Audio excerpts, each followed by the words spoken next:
या बातमीपत्राचे प्रायोजक आहेत पूर्व विभागातील नावाजलेले उद्योजक श्री राजय्या प्रभाकर गज्जाम यांचे प्रभाकर स्टील, पत्ता B12 पद्मशाली नगर, MIDC Akkalkot road, lifeline chemical factory जवळ, तंबा कॅफेवर समोर, सोलापूर. प्रोप्रायटर राजय्या गज्जाम.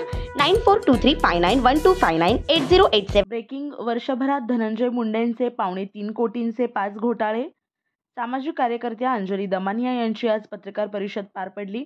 यावेळी त्यांनी राज्याचे अन्न नागरी पुरवठा मंत्री धनंजय मुंडे यांच्यावर गंभीर आरोप केले.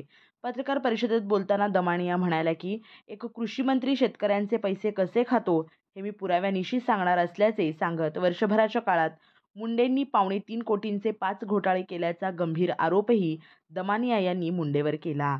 यावेळी थेट पुरावे दाखवत दमानिया यांनी महायुतीच्या नेत्यांवर वारंवार वार केला. नॅनो युरिया DPAच्या खरेदी कृषी मंत्री मुंडे यांच्या अध्यक्षतेखाली जे टेंडर काढले गेले त्यात एक बॉटल 220 रुपयांना घेतली.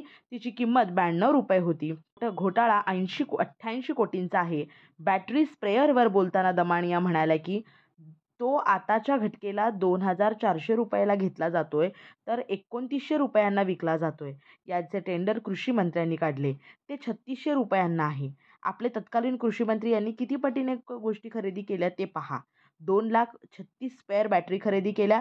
3,000 रुपयाची एक बॅटरी आहे. प्रत्येकी 1275 रुपये जास्त किमतीने हे खरेदी केले गेले.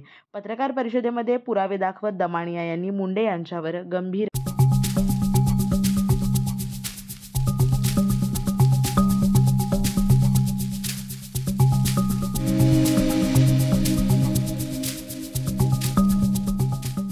श्री राजय्या प्रभाकर गज्जाम यांचे Prabhakar steel, authorised dealer of Metarol steel, the power of steel.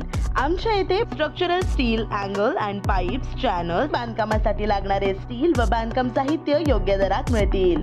चट्टीनाडे CC cement, UltraTech cement, UltraTech liquid, ॲडलाइट, Birla Shakti, Bangar, Zuari cement, doctor Fixit waterproof expert, Astral कंपनीचे प्लंबिंग मटेरियल, क्रिस्टल कंपनीचे AAC ब्लॉक्स आणि इतर बांधकाम साहित्य योग्य दरात उपलब्ध. प्रभाकर स्टील गज्जाम येथे. प्रोप्रायटर राजय्या गज्जाम. संपर्कासाठी 9423591259 किंवा 8087551679 यावर संपर्क करू शकता.